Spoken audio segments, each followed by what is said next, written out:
You have 48 hours to remove that disgusting truck and get out of my neighborhood, or I'll make your life a living hell. There she was, Karen Whitmore, HOA president, standing in my driveway, screaming and jabbing her finger at my work truck. The whole street came out to watch, like it was primetime suburban drama. This eyesore is tanking our property values. People like YOU don't belong here. I just looked her in the eye and smiled. You know what, Karen? We'll see about that. She stepped closer, voice dripping with venom. Are you seriously challenging me? I run this neighborhood. That's when I knew she'd made the biggest mistake of her life. See, Karen had no idea what she'd just started, no clue who she was really messing with. But she was about to find out. What would you do if an HOA Karen tried to destroy you? Comment below and tell me where you're watching from. Because the war that followed was absolutely epic. Let me back up and tell you how I ended up in a war with my own tenant, Marcus Thornton, 38, former Army engineer who learned overseas that the best victories come when you let enemies destroy themselves. When I came home, I started Thornton Landscaping with discharge pay and a beat-up Ford that had seen better decades. Here's what people don't know about landscaping. Work smart, save every penny, reinvest everything, and you can buy rental properties with VA loans, which is exactly what I did. Blue Ridge Estates, Charlotte suburbs, 127 homes, $280 to $320K range, built between 2015 and 2019 when the housing market was heating up. The kind of neighborhood where people actually knew each other's names and borrowed lawnmowers. Until Karen Whitmore showed up, real estate agent, 52, BMW X5, $200 yoga pants, sunglasses bigger than dinner plates. The sound of her designer heels clicking on sidewalks became our neighborhood's tornado siren. Someone was about to get destroyed. Karen moved into 847 Maple Grove Drive 2 years ago, biggest house in the development. Immediately ran for HOA president on a property values platform, promising to maintain community standards. What she didn't know? I owned that house. She'd been my tenant for 3 years, paying me $2,850 a month to live there. The woman about to wage war against my truck was literally funding my mortgage. The HOA had been reasonable until Karen took control. Original developer created it to keep things stable, prevent people from painting their houses neon pink or parking RVs on the street. Basic stuff that made sense. But Karen had bigger plans. She started targeting blue-collar workers with surgical precision. Eddie Vasquez, electrician, violation for his work van. Rosa Martinez, landscaping crew, violation for her trailer. Jim Patterson, plumber, violation for his truck. Meanwhile, Dr. Patel's medical van, no problem.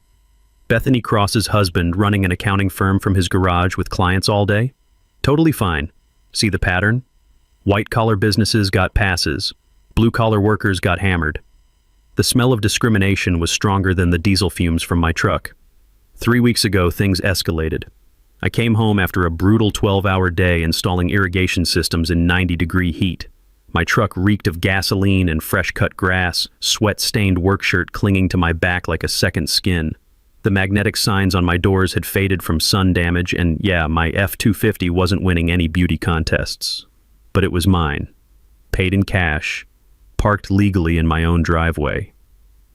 That's when Karen emerged from my rental house, timing her exit perfectly for maximum dramatic effect.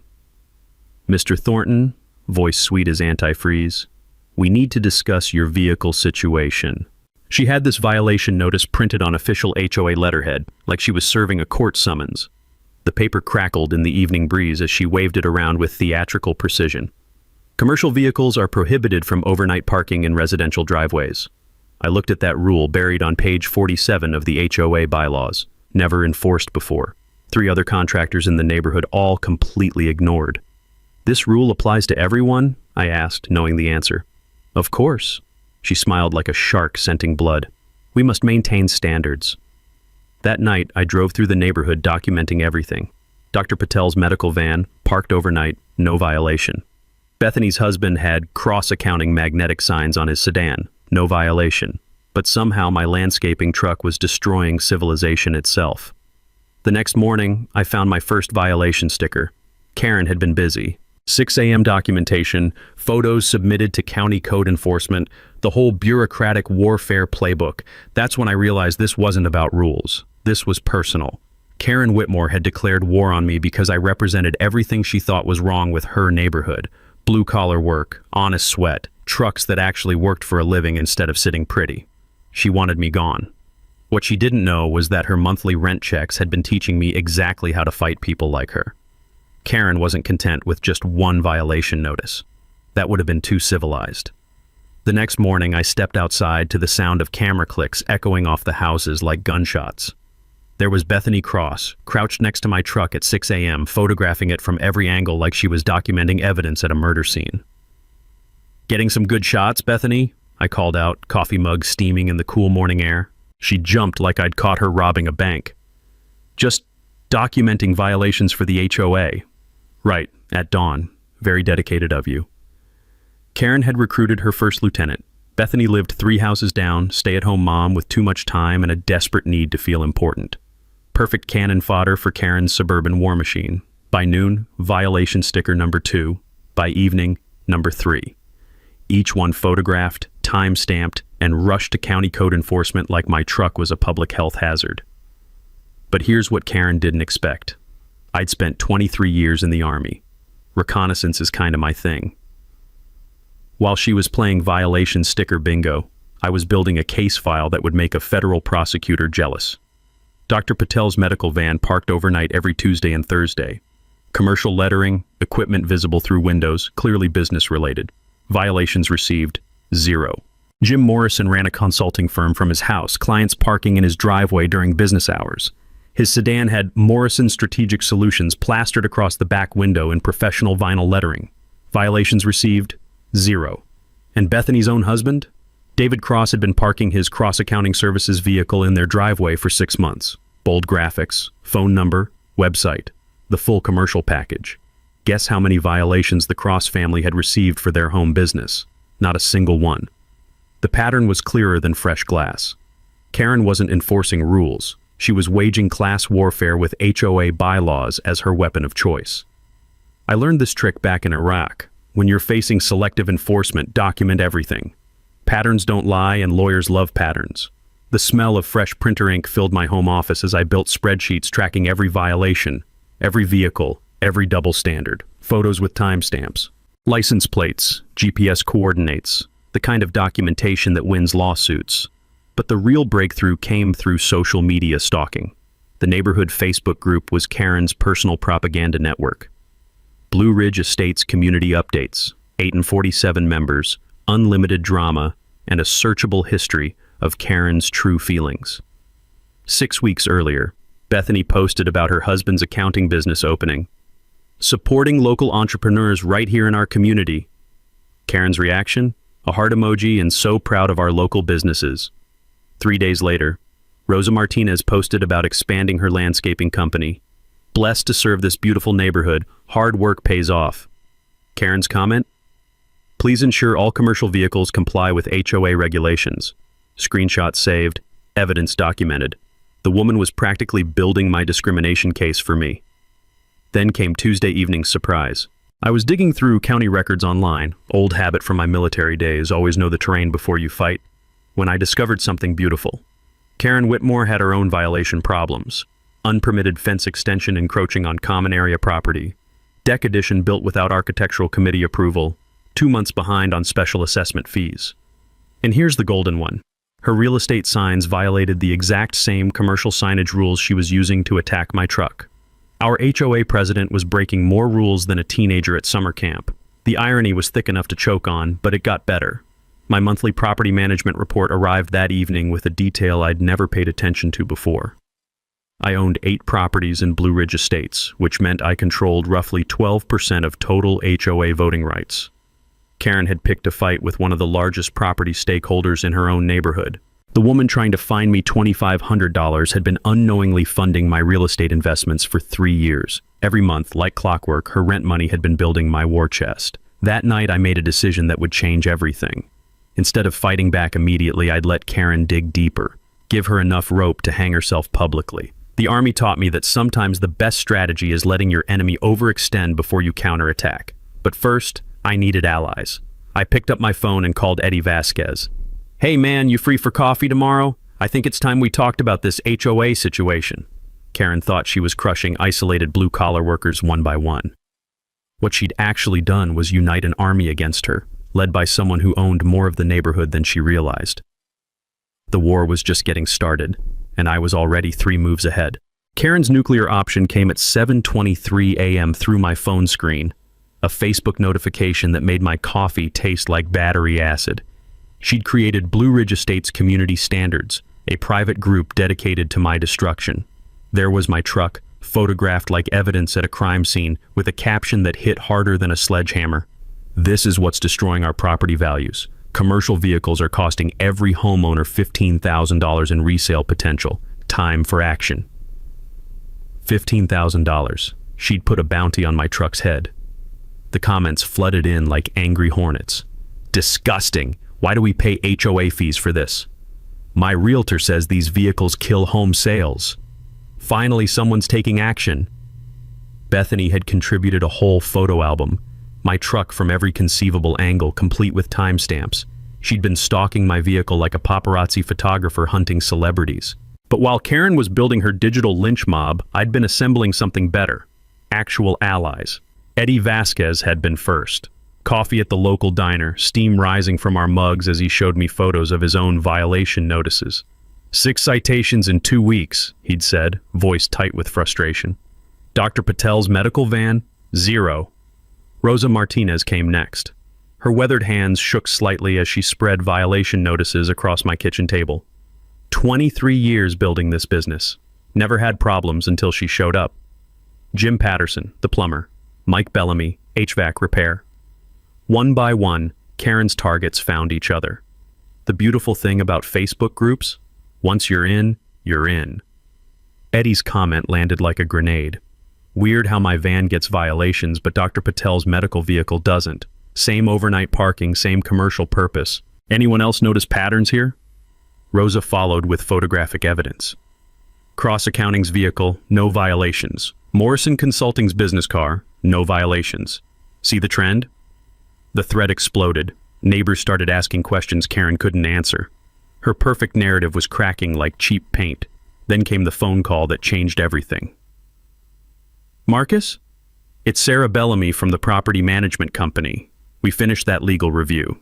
You need to hear this immediately."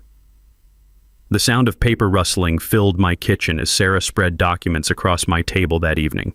The overhead light cast long shadows that seemed to dance with possibility. "When you bought those 8 properties in bulk," she explained, finger-tracing contract language, "something interesting happened. The original developer agreement transferred special voting rights to your LLC. I remembered reading about this years ago in a real estate investment book. Bulk purchases often come with privileges that individual buyers don't get. It's buried in fine print most people never bother reading. You don't just own properties, Marcus, you control 12% of voting rights. More importantly, you have veto power over any major rule changes." The irony was beautiful enough to frame. Karen had been trying to pass rules she legally couldn't enforce without my approval. "But there's more." Sarah's voice dropped to almost a whisper.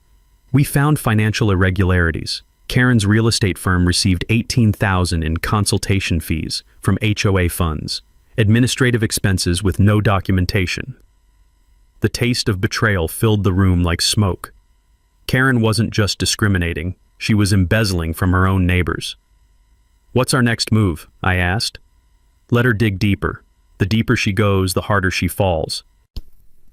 2 days later, Karen delivered her masterstroke via certified mail that arrived with the sound of the postal truck's diesel engine rumbling away. Emergency town hall meeting. Wednesday night. Subject: permanent commercial vehicle ban. Final community vote. The letter was printed on official letterhead, complete with legal language about preserving neighborhood integrity and protecting property investments. She'd even contacted Channel 7 News about covering her grassroots community initiative. Karen was so confident in her victory that she'd invited television cameras to document what she thought would be my public execution. The smell of opportunity was sweeter than fresh-cut grass. I called Sarah immediately. How long to prepare voting documentation and legal standing? 48 hours. This is going to be spectacular. That night, I sat in my truck, engine ticking as it cooled, looking at Karen's house, my rental property, with new appreciation. For 3 years, she'd been funding the legal team that would destroy her. She thought she was cornering a helpless landscaper with no resources and no options. What she'd actually done was provoke a property owner with legal authority, military training, and an army of neighbors ready to watch her burn. The town hall was going to be appointment television. Karen just didn't know she'd be the star of her own destruction. 3 days before the town hall meeting, Karen went nuclear. The county inspector's diesel truck rumbling into my driveway at 8 a.m. told me everything I needed to know about how desperate she'd become. "Mr. Thornton?" The inspector stepped out, clipboard in hand, exhaust fumes mixing with the smell of fresh rain on hot asphalt. "Got a complaint about illegal commercial operations at this address." Karen wasn't just crying to the HOA anymore. She'd escalated to government agencies, claiming I was running an unlicensed business from my home. "Let me guess who filed the complaint," I said, glancing toward her house where curtains twitched behind windows. "Can't say officially, but..." He looked uncomfortable. "Someone's really determined to cause you problems. Claims you're storing hazardous materials, operating without permits, the whole book of violations." We walked my property together. Normal homeowner tools in the garage, truck legally parked in my driveway, no business signage, no commercial operations visible to anyone with functioning eyeballs. "Sir, this is clearly harassment," the inspector said, making notes. "You're completely compliant. Actually, funny thing about county records," he pulled out his tablet, tapping through screens. "Your complainant has some interesting violations herself. Unpermitted structures, septic modifications, fence encroachment. Want me to investigate those?" The irony tasted like copper pennies. Karen was breaking more county codes than a corrupt contractor, but somehow I was the problem.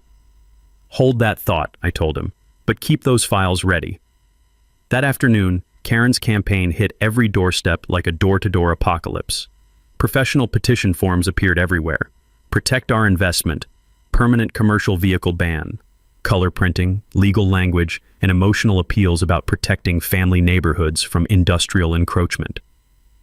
The sound of doorbells chiming echoed through the streets as Karen and Bethany made their rounds, collecting signatures with evangelical fervor. But while Karen was playing politician, Rosa was playing detective. "Marcus, you need to see this immediately." Rosa's voice was shaking when she called that evening. Her security system had caught something beautiful. Karen trespassing on my property at 11:47 p.m., creeping around with a flashlight like a suburban cat burglar. The footage was crystal clear. Karen photographing my truck from every angle, peering through my garage windows, even checking my mailbox. Audio picked up her muttering about gathering evidence and proving violations. "She's been doing this for weeks," Rosa continued. "Different nights, different times. I've got hours of footage. Criminal trespassing, invasion of privacy, and all documented in high-definition glory. Back in my Army days, we had a saying about enemies who expose themselves: never interrupt them when they're making mistakes. Karen was building our case better than any lawyer could. Then Eddie called with the bombshell. "Brother, Karen just made a huge mistake." His voice was tight with controlled anger. "She tried to buy me off." "What happened?" "Straight-up bribery attempt. Drop my support for you at the meeting and my electrical violations disappear. Keep backing you and she'll make sure the county thoroughly reviews my business license." The taste of victory was suddenly sharp on my tongue. Karen had crossed from harassment into felony territory. "Please tell me someone heard that." "Recorded every word. I remembered you mentioning that North Carolina allows one-party consent recording. Years ago, I'd researched this after dealing with a difficult customer who kept changing our contract terms. State law is clear. Record any conversation you're part of, and it's admissible evidence. Karen had just confessed to attempted bribery on tape, but our HOA president wasn't finished digging her grave. The next morning, certified mail made my coffee taste like ashes. Final ultimatum: commercial vehicle removal required within 24 hours or face immediate legal action and property lien. 24 hours. She'd panicked, moved up the timeline, probably sensing the neighborhood mood shifting against her. The letter was signed, notarized, and copied to 3 law firms. Karen was betting everything on one final power play before the town hall could expose her. The smell of ozone filled the air as storm clouds gathered overhead. Seemed appropriate. Karen had been building toward this tempest for months. I called my property attorney immediately. Sarah, file the emergency documentation. Time to show some cards. How many? Just enough to stop that lien threat. I want her feeling confident Wednesday night. The rain started as I hung up, heavy drops drumming against my truck's hood like applause. Karen thought rushing the deadline would force me into desperate surrender. What she'd actually done was eliminate any possibility of graceful retreat. Wednesday's town hall was now winner-take-all, with news cameras rolling and the entire neighborhood watching. She'd painted herself into a corner with only one exit, through me. Unfortunately for Karen, I'd been fortifying that exit for months. That night, I sat in my home office with a cup of coffee growing cold, reviewing the monthly property management reports I usually just glanced at and filed away. Something Eddie had said kept nagging at me. She acts like she owns this whole neighborhood. The irony hit me like a freight train carrying dynamite. Spreadsheet open, I started cross-referencing HOA member addresses with my rental property portfolio. Property management had always handled the details. I just collected checks and approved major repairs. 847 Maple Grove Drive, 1203 Oak Street, 456 Pine Avenue. One by one, addresses matched up with my rental income statements. Then I got to the line that made my world tilt sideways. 847 Maple Grove Drive. Tenant, K. Whitmore. Monthly rent, $2,850. Lease. Start, March 15th, 2021. The coffee mug slipped from my hand, hitting the desk with a ceramic crack that sounded like my mind breaking. Karen Whitmore, HOA president. The woman who'd been trying to destroy my life for months was my tenant. Had been my tenant for 3 years and 2 months. Every month, like clockwork, she'd been auto-paying me $2,850 to live in the house she was now using as her headquarters to wage war against my truck. The woman threatening to put a lien on my property had been funding my mortgage payments for years. I pulled up the lease agreement, hands actually shaking as I scrolled through pages I'd signed but never really read. Property management handled everything. Background checks, lease terms, maintenance requests. There it was, page 3. Tenant agrees to comply with all neighborhood covenants, HOA regulations, and community standards. Karen had been violating her own lease agreement with her unpermitted fence and deck additions. As her landlord, I had grounds for eviction based on property damage and covenant violations. But the real power shift hit when I kept digging through the documents. As owner of 8 properties in Blue Ridge Estates, I held 12% of total HOA voting rights. But there was something else buried in the original developer agreement that my attorney had mentioned, something I'd never fully understood. Bulk property purchases from the original developer retained special privileges, emergency override powers for discriminatory enforcement patterns, veto authority over rule changes affecting commercial property usage. The woman trying to ban commercial vehicles from the neighborhood legally couldn't do it without my approval.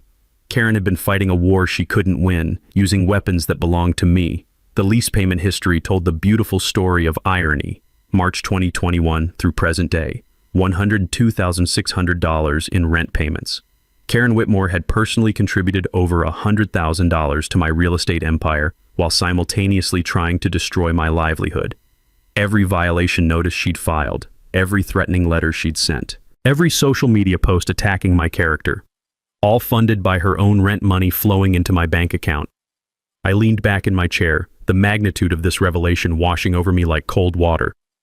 The smell of that spilled coffee filled the room, mixing with the scent of rain still pattering against my windows. Karen had been playing chess while thinking she was the queen. Turns out, she was just a pawn on my board. The town hall meeting was 2 days away. She'd invited news cameras to document what she thought would be my public humiliation and neighborhood exile. Instead, she'd be facing the property owner who controlled more voting power than she realized, who had legal standing to challenge every decision she'd made, and who held her housing situation in his hands. I picked up my phone and called Sarah Bellamy. Sarah, I need you to prepare some additional documentation for Wednesday night. What kind of documentation? Lease agreements, voting proxies, and eviction papers. Eviction papers? Karen Whitmore has been violating multiple lease terms and HOA covenants. As her landlord, I think it's time we discussed her housing situation. The silence on the other end stretched for almost 10 seconds. Marcus, this is going to be absolutely devastating. That's the idea. Wednesday couldn't come fast enough. Karen wanted a public showdown with media coverage. She was about to get the most public real estate lesson in Blue Ridge Estates history. The sweet taste of impending victory filled my mouth as I sat in Sarah Bellamy's law office Wednesday morning, but I knew better than to celebrate before the war was won. Rain drummed against the windows as she spread documents across her mahogany table like battle plans. The smell of leather-bound law books mixed with fresh coffee and the faint scent of her vanilla candle. "Marcus, what you've discovered is devastating," Sarah said, sliding papers toward me.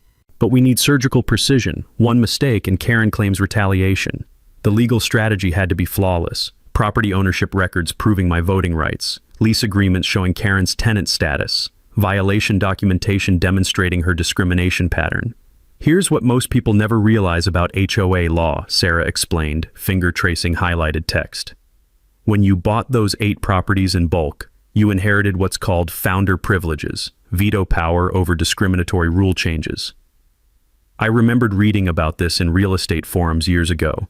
Bulk purchases from original developers often come with special rights buried in legal language. Karen had been fighting a war she literally couldn't win. The lesson here, bulk property buyers often have more power than individual homeowners realize." While Sarah handled documentation, I was assembling my army. Eddie's garage became command central, the smell of motor oil and metal filings heavy in the air as we mapped out our attack. Maps, photos, and violation notices covered his workbench like evidence at a crime scene. "Rosa's got security footage of Karen trespassing," Eddie said, checking items off a handwritten list. "Jim recorded her bribery attempt. Mike Bellamy found 4 other contractors she's targeted." The beautiful thing about Karen's campaign was how thoroughly she'd documented her own discrimination. Every Facebook post, every violation notice, every threatening letter had created a paper trail that would hang her. "We let her present first," I told the group, tapping the table for emphasis. "Let Karen build confidence, commit fully to her position, then we destroy everything she believes about this situation." Rosa's laugh echoed off concrete walls. "That woman's gonna shit herself when she finds out you own her house." But the real preparation was psychological manipulation. For 2 days, I played defeated victim perfectly. Parked my truck at Eddie's, browsed apartment listings on my laptop where Karen could see through coffee shop windows. Even asked neighbors about good moving companies, loud enough for Bethany to overhear and report back. The performance had to be Academy Award worthy. Karen needed supreme confidence walking into that meeting. Tuesday evening brought the final ammunition I needed. My phone buzzed with a text that made my heart race. County violations ready for Karen's property, 15,000 in fines, unpermitted structures, septic violations, fence encroachment. Want me to serve them? Rodriguez perfect timing. I typed back, hold until Thursday. Wednesday night changes everything. Karen was about to discover that her rule enforcement crusade had triggered a county investigation into her own property violations. That night, I sat in my truck outside Karen's house, my rental property, watching her through illuminated windows as she prepared presentation materials. The sound of her printer running echoed across the quiet street, mixing with crickets and distant traffic. She had no idea the man parked outside controlled her housing situation. Wednesday morning arrived with the crisp smell of opportunity and fresh rain. Sarah delivered final documentation in a manila folder that felt heavy with potential destruction. "Everything's ready," she said, voice tight with anticipation. Voting proxies, ownership records, lease agreements. Karen's walking into her own execution chamber. The folder marked "Eviction Proceedings, Confidential," sat on my passenger seat like a loaded weapon. 5 p.m. I parked outside Blue Ridge Community Center, watching neighbors stream inside. The building's fluorescent lights cast long rectangles across wet pavement as people hurried through drizzle. Karen arrived precisely on time, stepping from her BMW like she was walking a red carpet. Designer heels clicked against asphalt as she carried a presentation folder thick enough to stop bullets. News van pulled up moments later. Channel 7 had sent a full crew, camera operator, sound tech, reporter with perfectly styled hair that somehow stayed perfect despite the weather. Karen paused to give them a preview interview, gesturing toward the building like a politician promising change. Her confidence radiated across the parking lot like heat from summer asphalt. She had absolutely no idea that in 30 minutes, she'd learned the troubled landscaper she was publicly destroying was actually her landlord, her HOA superior, and the man who could end her suburban empire with a signature. The taste of anticipation was sharper than winter air. Karen wanted media coverage for my public humiliation, She was about to star in the most brutal real estate education ever broadcast to Charlotte's suburbs. Time to show the neighborhood's self-appointed queen who actually owned the castle. Sarah Bellamy didn't just stand up. She commanded the room like she'd been born for this moment. Before this community votes on any permanent rule changes, she announced, voice carrying with courtroom authority, North Carolina HOA law requires verification of voting procedures and stakeholder notification. Karen's laser pointer trembled in her hand. What are you talking about? This is a simple neighborhood vote. Actually, it's not.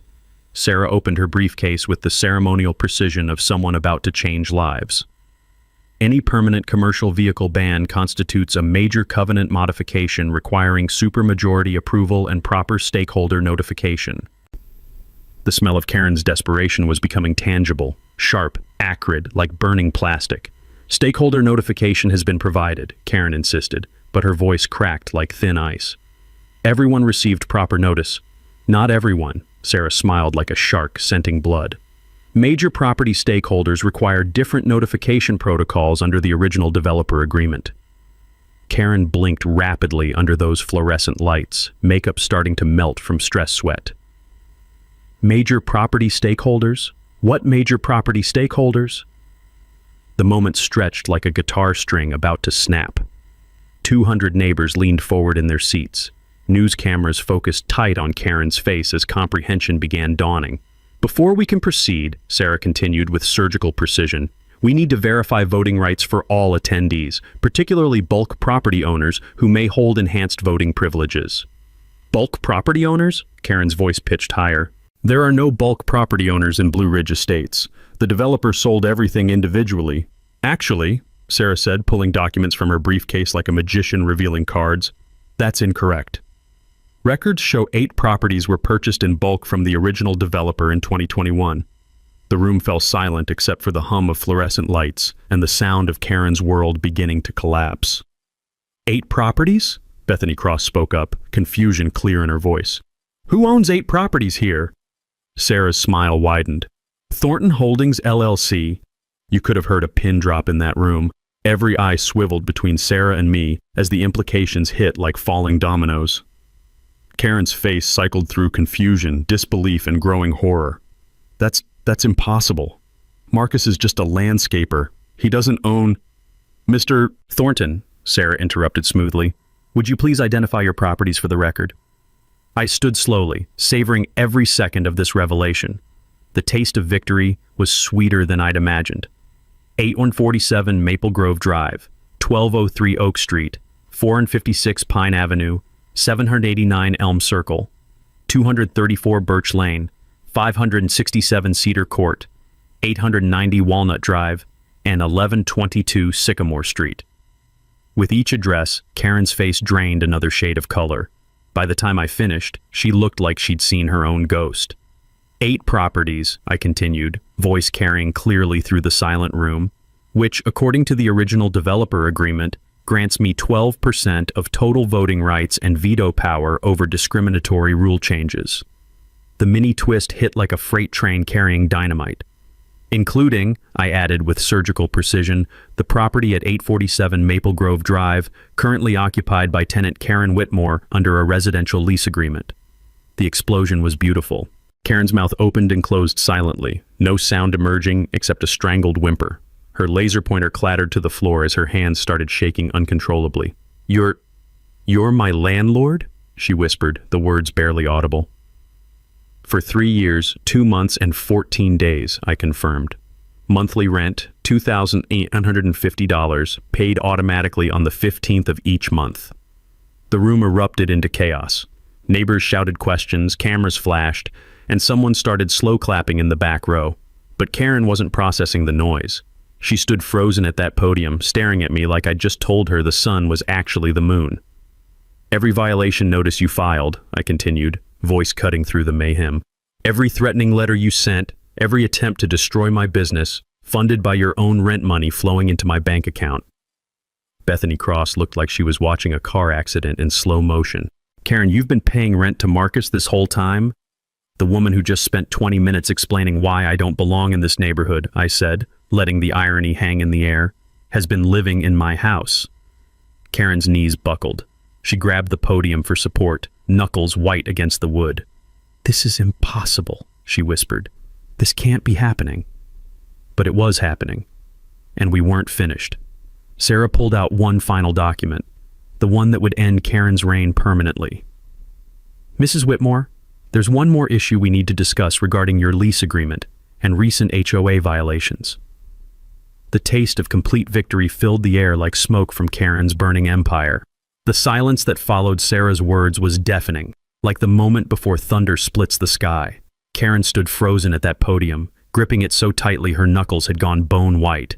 Under the harsh fluorescent lights, she looked like a defendant awaiting a death sentence. 200 neighbors sat in stunned silence, trying to process what they'd just witnessed. The sound of camera shutters clicking echoed through the community center like gunshots at an execution. "Mrs. Whitmore," Sarah continued with surgical precision, "your lease agreement contains specific clauses regarding property maintenance and community compliance." She opened another folder, pages rustling like death certificates. Section 12A states that tenants must comply with all neighborhood covenants and HOA regulations. Section 15C prohibits unauthorized structural modifications to the property. Karen's breathing became visible, short, sharp gasps that fogged the microphone. County records show unpermitted fence extensions, deck additions without architectural approval, and septic system modifications performed without proper permits. Each violation landed like a physical blow. Karen actually staggered backward from the podium. "These modifications constitute material breach of your lease agreement," Sarah announced to the silent room. "Grounds for immediate eviction proceedings." That's when Karen finally snapped. "This is insane!" she screamed, voice cracking with hysteria. "You can't do this to me! I run this neighborhood! I am this neighborhood!" Her composure shattered completely. Makeup streaked down her cheeks, hair disheveled from running her hands through it, designer outfit wrinkled from stress sweat. "I've given 3 years of my life to protecting this community," she shrieked at the cameras. 3 years fighting to maintain standards, keeping out undesirable elements, preserving property values. The crowd watched in horrified fascination as their HOA president had a complete meltdown on live television. "And this is how I'm repaid? Humiliated by some blue-collar nobody who somehow—" "Nobody?" I interrupted, standing up slowly. The room's attention shifted like a spotlight. Every eye focused on me as I walked down the center aisle toward the podium where Karen stood trembling. My work boots echoed against linoleum flooring, each step deliberate and measured. The smell of fear sweat grew stronger as I approached.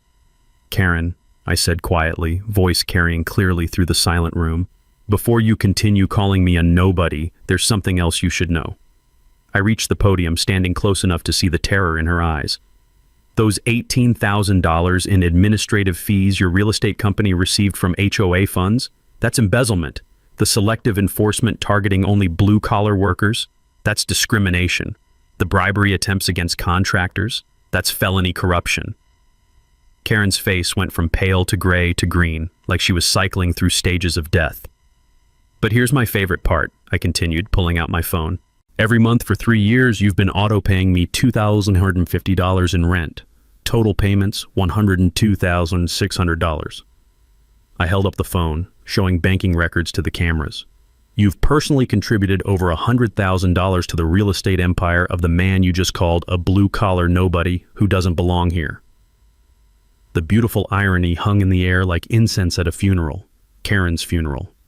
"So here's what's going to happen," I announced, voice carrying to every corner of that packed room. "This vote to ban commercial vehicles, denied by my veto authority as majority stakeholder."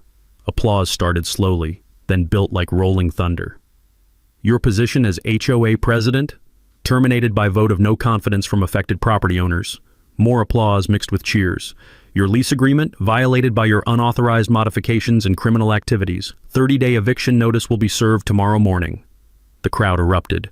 People were standing, clapping, cheering like they'd just witnessed justice served on a silver platter. But I wasn't finished. "And Karen?" I leaned closer to the microphone, voice dropping to almost a whisper that somehow carried clearly through the chaos. "Next time you want to start a war with someone, maybe check if they're the one signing your rent checks." That's when Karen truly froze, dead silent, face drained completely of color, eyes wide with shock and terror. The woman who'd spent months trying to destroy my life stood there like a statue, Finally understanding the magnitude of what she'd done, the cameras caught every second of her complete devastation. Channel 7's reporter stepped forward with her microphone. "Mr. Thornton, any final comments for our viewers?" I looked directly into the camera, then back at Karen's frozen form. Sometimes the person you're trying to push around turns out to own the ground you're standing on. The mic drop moment was perfect. Karen remained frozen at that podium as the room exploded into sustained applause, flash photography, and the kind of chaos that makes legendary local news footage.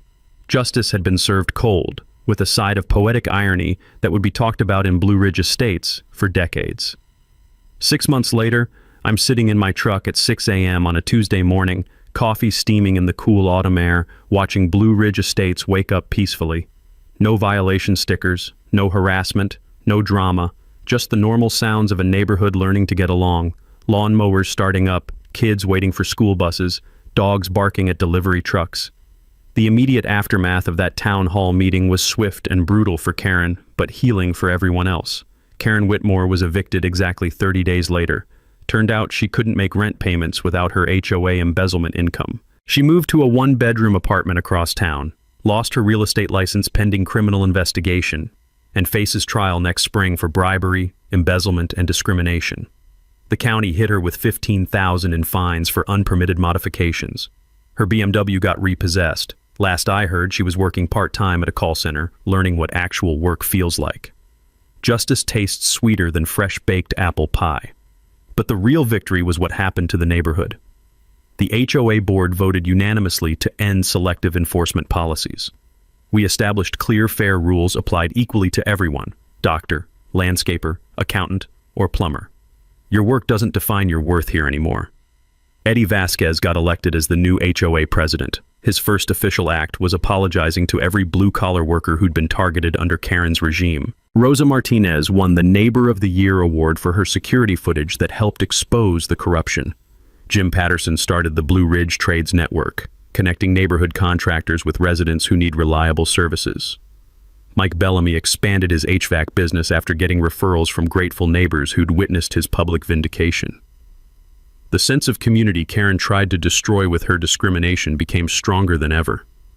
But my proudest achievement was the Thornton Trades Scholarship we established at Charlotte Community College. $50,000 annually for working-class students pursuing technical training. Priority goes to kids from single-parent homes who understand that honest work deserves respect, not condescension. We've funded 12 students so far. Electricians, plumbers, HVAC technicians, automotive mechanics. The backbone professions that keep society running while entitled people like Karen look down their noses. Sarah Bellamy helped me turn the legal victory into lasting social good. The scholarship recipients get more than tuition money. They get internships with local contractors, job placement assistance, and mentorship from successful tradespeople. One recipient, Maria Santos, started her own electrical contracting company after graduation. Another, David Kim, now runs the most successful appliance repair service in Charlotte. The ripple effect keeps growing. Property values in Blue Ridge Estates actually increased 8% after the Karen drama ended.